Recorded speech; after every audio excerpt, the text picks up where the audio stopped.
ఓం శ్రీ సమర్థ సద్గురు తాజుద్దీన్ బాబా పరబ్రహ్మనే నమః. స్వామివారు తాజుద్దీన్ బాబా వారు సక్కదరాల్లో ఏం లీలలు చేశారో మనం ఇప్పుడు తెలుసుకుందామా. భగవంతుడు సమస్త ప్రాణుల యందు సమభావంతోనే ఉంటాడు. పరమేశ్వరుడు శాశ్వతుడు, నిత్య సత్యుడు, అవినాశి. అట్టి పరమాత్మను సమత్వభావంతో చూసేవాడు నిజమైన ద్రష్ట. అటువంటి పరమజ్ఞాని తనను తాను నాశనం చేసుకొనడు. అతని శరీరం నశిస్తున్న ఆత్మ నశింపదు, ఎల్లప్పుడూ శాశ్వతుడై ఉంటాడు. సర్వజీవుల పట్ల ప్రేమ, కరుణ, వాత్సల్యం కలిగి ఉంటాడు. అతడే సద్గురువు. భగవంతుని తత్వం తనలో నింపుకొని భగవంతుని తెలుసుకునేటట్లు చేసేవాడే సద్గురువు. అట్టి సద్గురువుకు సేవ చేస్తే సాక్షాత్తు భగవంతుడికి సేవ చేసినట్లే. అయితే సద్గురువు యొక్క ప్రత్యక్ష సేవ ఎందరికి లభిస్తుంది? ఎందరు సద్గురువుని చేరుతున్నారు? మరి గురువునికి దగ్గరగా ఉన్నా లేకున్నా ఎలా సేవ చేయాలి? అందుకు ఒకటే తరుణ ఉపాయం. సర్వ ప్రాణులు భగవంతుని రూపాలుగా, గురు స్వరూపాలుగా భావించాలి.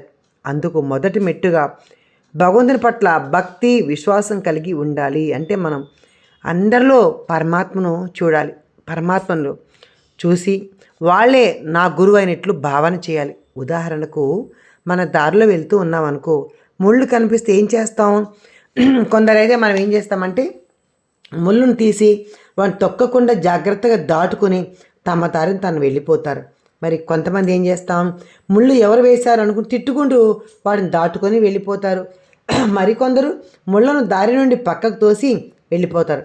కానీ భగవంతుని యందు ప్రేమ, కరుణ, వాత్సల్యం ఉన్నవాళ్ళు, తమ గురువు యందు అనన్యమైన ప్రేమ ఉన్నవాళ్ళు, భక్తి విశ్వాసాలు కలవారు ఈ ముళ్ళును చూసి ఏమంటారంటే, అయ్యో అన్ని ప్రాణుల్లో ఉన్నది నా గురువైన పరమాత్మే కదా, మరి ఏ జీవి ఈ ముళ్ళు తొక్కిన బాధ వేసేది నా గురువే కదా అని తలచి తాము పని చేసుకొని పని మానుకోనైనా సరే ఆ ముళ్ళు దూరంగా విసిరివేసి రావడమో లేదా తగలబెట్టి బూడిద చేయడమో చేస్తాడు. అది కూడా గురుసేవే. అట్లా ఉండాలన్నమాట గురుసేవ అంటే. తర్వాత మనం తమోగుణ ప్రధానులై పశు పక్షాదుల కంటే హీనంగా ప్రవర్తిస్తున్నాం. స్వార్థం, పరాకాష్ఠకు చేరి పరుల నాశనానికి ఒడిగడుతున్నాం. సాటివారి పట్ల ప్రేమ, దయ కొంచెమైనా కనరావడం లేదు. అని కానీ మనలాగే మానుష శరీరంతో ఈ భూమి మీదకి వచ్చిన తాజుద్దీన్ బాబా, సాయిబాబా వంటి మహనీయులు, సద్గురుమూర్తులు అందరి ఎడల సమాన ప్రేమను వ్యక్తపరుస్తూ ఉన్నారు. వారు మహాత్ములై ఉండి కూడా సాధారణ భక్తులకు స్వయంగా సేవ చేసేవారు. శ్రీ షిరిడి సాయినాథుడు తన మసీదులో అప్పుడప్పుడు స్వయంగా వంట చేసేవారు. వంటకు అవసరమైనవన్నీ తామే సమకూర్చుకునేవాడు. శ్రీ సాయి పేద ఫకీరు అయినప్పటికీ కూడా తను స్వయంగా ఇతరుల భిక్షపై ఆధారపడి జీవిస్తూ ఉన్నప్పటికీ తన సన్నిధికి చేరి వచ్చే వారికి అందరికి భోజనం తినిపించి పంపించేవారు. భక్తులకే కాక అక్కడ చేరిన పక్షులకు, ఇతర జంతువులకు కూడా ఆహారం పెట్టేవారు. అలా మహాత్ములందరూ అలాగే చేస్తారండి. ఇంకా అలాగే శ్రీ తాజుద్దీన్ బాబా దర్బారుకు ఎవరు చేరినా కూడా ఆకలితో ఎవరు ఉండరండి. బాబావారు తను పెట్టిన ఆహారాన్ని ముందు కుక్కలకు, చీమలకు, ఇతర పక్షులకు వేసి తర్వాత కొద్దిగా నోట్లో వేసుకునేవారు. ఇతరుల దుఃఖం, బాధలు తెలుసుకొని వారి పట్ల సానుభూతిపరమైన పని చేయుట మానవత్వ లక్షణం అండి అని చెప్పారు మహాత్ములు ఎవరు చెప్పినా. అంతేకాక బీదవారికి సేవ చేయి, దుఃఖితుల దుఃఖాన్ని పారదోలు అని సందేశాన్ని ఇచ్చారు. తాజుద్దీన్ బాబా కావచ్చు, గజాన్ మహారాజ్ కావచ్చు, అలాగే శ్రీపాద శ్రీవల్లభ స్వామితో సహా, దత్తాత్రేయుడితో సహా, అలాగే వెంకయ్య స్వామితో సహా అందరూ మహాత్ములందరూ కూడా మనకి ఇలాగే బోధించారండి. దాన్ని మనం ఎప్పుడు ఎరుకలు మనం ఉంచుకోవాలన్నమాట. ఇంకా వృద్ధ దంపతులు ఒకసారి బాబా దగ్గరికి వస్తే ఏం చేశారో చూద్దాం. ఒకసారి శ్రీ తాజుద్దీన్ బాబా నాగపూర్కు 14 మైళ్ళ దూరంలో ఉన్న పాటన్ సావంగి గ్రామ వీధిలో తిరుగుతున్నప్పుడు వందలాది మంది భక్తులు ఆయన్ని అనుసరిస్తున్నారు. అప్పుడు బాబా సగం పైగా శిథిలమైన ఒక పూరింటి ముందు అకస్మాత్తుగా ఆగారు. ఆ ఇంటిని కొద్దివైపు చూసి లోపలికి నడిచారు. ఆ ఇంటిలో ఒక వృద్ధ దంపతులు జొన్నలు విసురుతూ ముసలితనం వల్ల తిరిగి తిప్పలేక ఆయాసపడుతూ ఉన్నారు. ఆదరించాల్సిన వారందరూ దూరమై వేరే గత్యంతరం లేక వారే అతి ప్రయాసతో కష్టపడి జొన్నలు విసురుతూ ఉన్నారు. సర్వజ్ఞులైన బాబా వారిద్దరిని స్థితి గ్రహించడం వల్లే లోపలికి అడుగుపెట్టి వారిద్దరిని లేపి తాను కూర్చొని తిరగలి విసిరసాగాడు. జొన్నలు పూర్తిగా అయిపోయే వరకు విసిరి పిండిని పోగు చేసి ఆ వృద్ధ దంపతులకు అప్పచెప్పి అక్కడి నుంచి వెళ్ళిపోయారండి. అంత దయామయులు తాజుద్దీన్ బాబా వారు. నిజంగా ఇక్కడ భగవంతుడే భక్తుల ఇళ్ళలో వచ్చి పనిచేయడం ఏంటి అంటే వాళ్ళలో ఎటువంటి స్వార్థము, ఎటువంటి అసూయ, ద్వేషము లేరు. అందుకే వాళ్ళు భగవంతుడయ్యాడు. మరి మనలో అలా చిన్న సాయం చేయకపోగా వాళ్ళని ఎన్నో మనం విమర్శిస్తూ ఉంటాం. అందుకే మహాత్ముల చరిత్రలు మనం చదివినట్లయితే ఎన్నో విషయాలు మనం తెలుసుకొని మనం ఆచరణలో పెట్టడానికి మనం చాలా అనువుగా ఉంటుందన్నమాట. ఇవన్నీ మనము ప్రాక్టికల్గా వాళ్ళు చేసి చూపించారు. మన సద్గురు సాయినాథుడైనా, ఇలా తాజుద్దీన్ బాబా అయినా, అక్కలకోట మహారాజ్ అయినా, ఈ యొక్క మహాత్ములందరూ ఎవరు ఆకలితో ఉన్నా, ఎవరు బాధల్లో ఉన్నా తన కష్టంగా భావించేవారనమాట. ఇంకా ప్రతి ఒక్కరికి చావు పుట్టుకలు తప్పవు. వీటి మధ్య గడిపే కొద్దిపాటి జీవితంలో కూడా తన కుటుంబ సభ్యుల యొక్క, సమాజం యొక్క రుణాన్ని ఏ వ్యక్తి తీర్చుకోకుండా పోలేడు. తల్లిదండ్రుల యొక్క సహాయం లేకుండా ఏ వ్యక్తి పెరగలేడు. సమాజంలో చిన్న పెద్ద ప్రజలందరి సహాయం ప్రత్యక్షంగానో లేదా పరోక్షంగా లేకుండా ఎటువంటి అభివృద్ధి పొందలేడు. అందువలన ఆ సహాయాన్ని మరొక కృతజ్ఞతాపూర్వకంగా తన చుట్టూ ఉన్న ప్రజలందరికీ కూడా సేవ చేస్తూ ఉండాలి. అందుకే మానవ సేవయే మాధవ సేవ అని చెప్పుకోవడం జరిగింది. మనం నిరుపేద అతిథి వస్తే ఒకసారి బాబావారు ఏం చేశారో చూద్దాం. ఒకసారి సర్వస్వాన్ని అంతా కోల్పోయి నిరాధారుడైన ఒక వ్యక్తి తాజుద్దీన్ బాబా దర్శనం కోసం చాలా దూరం నుండి నడిచి సక్కదర వచ్చాడు. బాబా ఉండే మహల్ భక్తులతో కిక్కిరిసి అంతా ఉందంట, రష్గా ఉంది. తనకంటే ధనవంతులైన వారందరినీ తప్పించుకొని వెళ్ళడానికి పాపం సంకోచించాడు. అందుచేత మహల్ వెలుపల దూరంగా ఉన్న ఒక చెట్టు కింద నిల్చొని బాబా దర్శనం ఎప్పుడు వీలవుతుందా అనుకుంటూ ఎదురు చూస్తూ ఉన్నాడు. పగలంతా అలా ఎదురు చూస్తూనే ఉన్నాడు.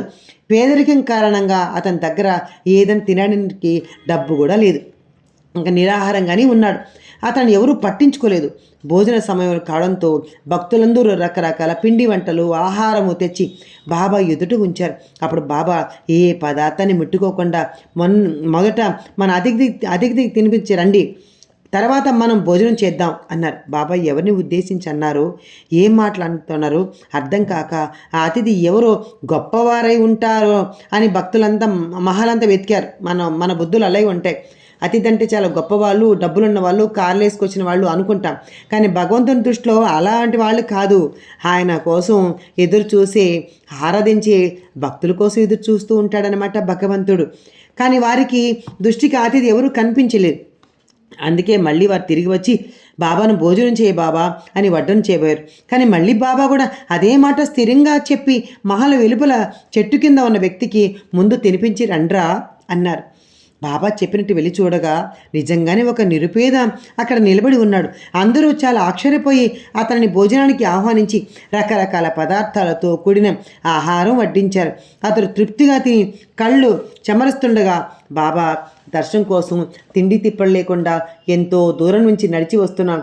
2 రోజుల తర్వాత నేడు భోజనం లభించింది. అంటే బాబా దర్శనం కోసం 2 రోజుల భోజనం కూడా మానేసి తను నడిచి వస్తూ ఉన్నాడు. ఆ విషయం భగవంతుడికి, ఆ విషయం పరమాత్మకి తెలియదా?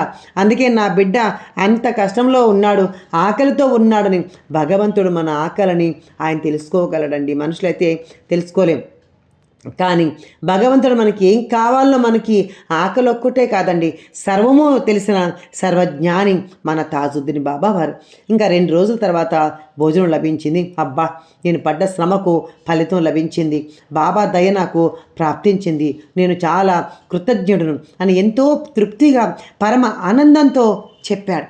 అప్పుడు తనంతటా తానుగా వచ్చిన ఈ అతిథికైనా కడుపు నిండా భోజనం పెట్టడం మానవుల కర్తవ్యం.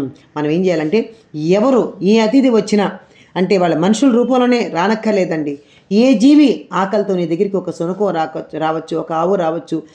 అందుకే మనం వంట అవ్వగానే, ఆ భోజనం పదార్థాలు అవ్వగానే కొంచెం గుప్పడి మెతుకులు తీసి బయట మనం ఆవరణలో కానీ వదిలితే కాకులు తింటాయి, చీమలు తింటాయి, సర్వజీవులు తింటాయి. నువ్వు లక్షలాది మందికి అన్నప్రసాదం పెట్టిన ఫలితము నీకు వస్తుందన్నమాట. బాబా కూడా మనకు ఇదే చెప్పారు సద్గురు సాయినాథుడు. నానాసాహెబ్ చందోర్కర్ ఒకసారి భోజనానికి, అంటే అతిథి లేకుండా ఎప్పుడు భోంచేసేవాడు కాదు నానాసాహెబ్ చందోర్కర్. ఒకసారి పరమాత్మను ఆయన బాబాని అంటే దిగులు పడుతూ ఉంటాడు నానాసాహెబ్ చందోర్కర్. అప్పుడు ఎందుకు నానాసాహెబ్ చందోర్కర్ దిగులు పడుతున్నావు నానా, ఎందుకు దిగులు పడుతున్నావు, అతిథి అంటే నీ దృష్టిలో మానవులే కాదు అని చెప్పి అప్పుడు అద్భుతంగా ఆయన బోధ చేశారు. ఆ రోజు నుంచి సర్వజీవులకు ఆయన భోజనం పెట్టి ఆ యొక్క అర్హత అదృష్టాన్ని బాబానే కలిగించారనమాట. అలాగే ఇక్కడ భగవంతుడు, ఇక్కడ స్వామి కూడా ఏం చెప్తున్నాడంటే, మనము ఏ అతిథి కడుపు నిండా భోజనం పెట్టడం ఇది మానవుల కర్తవ్యం.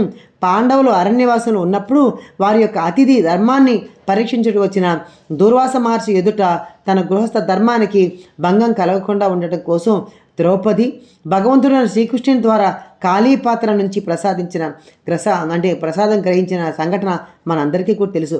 అంతేకాక మహాధర్మాత్ముడైన రంతిదేవుడు సర్వం కోల్పోయి కొన్ని రోజులు పస్తులుండి కూడా దొరికిన ఆహారాన్ని చాలా రోజులు పస్తున్నాడు రంతిదేవుడు.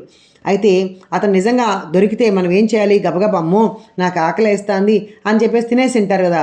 కానీ అతను దగ్గరికి వచ్చేప్పుడు ఆకలితో నోట్లో పెట్టుకోబోతాం అనుకునేలోపు ఎవరో ఇంకా ఆకలితో ఉన్న వాళ్ళు వచ్చి అడిగితే పాపం ఆ దొరికిన అన్నార్తులకి కుక్కలకు సమర్పించిన త్యాగశీలి ఆ రంతిదేవుడు కూడా. అలా మహాపురుషులు తమ గురించి ఏమీ ఆలోచించుకోరండి. ఈ సందర్భంలో కబీరు చెప్పిన మాటలు మనకి స్మరించుకోవడం చాలా నిజంగా ఒక సముచితం అన్నమాట. ఏమని చెప్పారంటే, సాయి ఇతనా దీజేయే జామే కుటుంబ సమయ్ మైకి భూకా నహ రహు సాధునా భూకా జాయ్. అంటే నీదు పాదసేవ చేయ శక్తి నాకు కలుగునంత, నా ఇంటికి వచ్చిపోవు సాధువులకు చాలినంత, భిక్షాన్నం సమకూర్చిన అదే చాలు నాకు దేవా.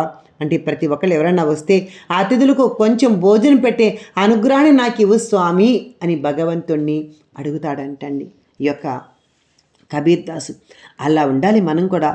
ఎవరి ఇంటికి వచ్చినా సరే అతిథులను సేవించుకొని మనం తరించుకోవాలి. మనం అరే 4 కూరలు లేవే ఈరోజు వాళ్ళకి భోజనం ఎట్లా పెట్టాలి, ఇట్లాంటి మాటలు మనం అనుకోకూడదు.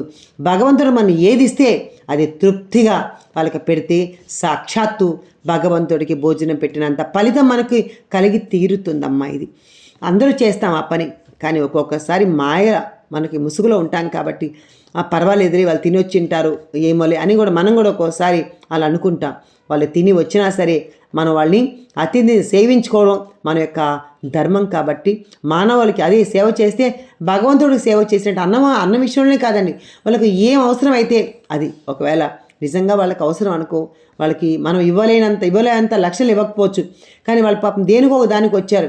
మన అవసరాన్ని గుర్తించి డబ్బులైతే ఏదో నీ చేతనంత నిన్ను మునిగిపోయేంత ఇవ్వం మనం, ఏదో నీ చేతనంత ధనము వస్త్రము ఏదైనా సరే అది కాకుండా వాళ్ళు ప్రేమతో మాట్లాడడం అది కూడా అతిథి సేవే. కాబట్టి వాళ్ళు మన ఇంటి నుంచి వెళ్ళేటప్పుడు చాలా సంతోషంగా వెళ్ళాలండి. అలా ఉండాలి మనం. అతిథి సేవ అంటే అదే అన్నమాట. ఇంకా ఒకసారి వికలాంగ భక్తుడు వచ్చాడు. ఒక వికలాంగుని బాలుని బాబా దగ్గర తీసుకొచ్చారు. కాళ్ళు చేతులు చచ్చిబడి మూగవాడైన ఆ బాలుని తల్లిదండ్రులు అతనికి రకరకాల ఎన్నో చికిత్సలు చేయించి ఇంకా నయం కాదని చెప్పాక అప్పుడు తీసుకొచ్చారు తాజుద్దీన్ బాబా వద్దకు. అయితే బాలునికి సేవ చేయలేక విసిగిపోయిన తల్లిదండ్రులు కూడా అతని సక్కదాలను వదిలేసి ఇంటికి వెళ్ళిపోయారు. భగవంతుని దగ్గర వదిలేశారు, అన్నీ ఆయనే చూసుకుంటాడు. ఇంకా బాబా దర్శన ప్రతిరోజు వేలాది మంది భక్తులు వస్తూ పోతూ ఉన్నప్పటికీ ఆ పిల్లవాని పట్ల ఎవరు కూడా కరుణ చూపలేదు, దయ చూపలేదు. ఎంతోమంది భక్తులు మిఠాయిలు పళ్ళాలు బుట్టలు ఇతర కానుకలు బాబాకు సమర్పించుకుందుకు తీసుకువెళ్తుంటే ఆ బాలుడు ఆశగా చూస్తూ ఉండేవాడు, కానీ ఎవరూ పట్టించుకోలేదు. ఒకరోజు తాజుద్దీన్ బాబా తాను కూర్చున్న ఆ స్థలం నుంచి లేచి నేరుగా ఆ పిల్లవాని వద్దకు వెళ్ళి భోజనం తీసుకురమ్మని ఆదేశించారు.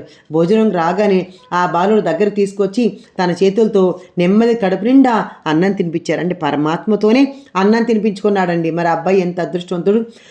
ఒక అన్నం ముద్ద నోట్లో పెట్టి దాన్ని తిన్న తర్వాత వేరొక ముద్ద అలా నెమ్మదిగా 1/2 గంట వరకు ఆ పిల్లవానికి తినిపిస్తూ మధ్య మధ్యలో నీళ్లు తాగిస్తూ ఉన్నారంట.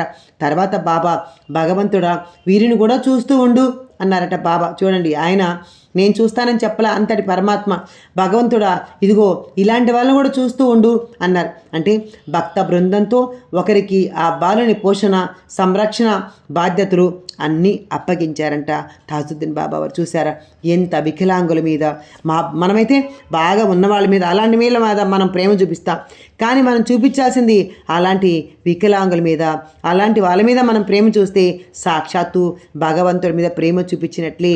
కాబట్టి మనం ఎక్కడ కూడా కానీ అరిషడ్ వర్గాలు ఏమీ లేకుండా, కామ క్రోధ మదమార్షాలు ఏమీ లేకుండా భగవంతుని సేవలో హాయిగా మనం అందరూ పునీతం అవ్వాలండి. అందుకే మహాత్ముల చరిత్రలు మనం చదివినట్లయితే ఇలా ఎన్నో విషయాలు మనకు తెలుస్తాయి. పుట్టుకతోనే మనకి ఎవరికీ రావు. కాబట్టి మనం అందరినీ ఇలా పాటిద్దాం. సాయినాథ్ మహారాజ్ జై, తాజుద్దీన్ బాబా.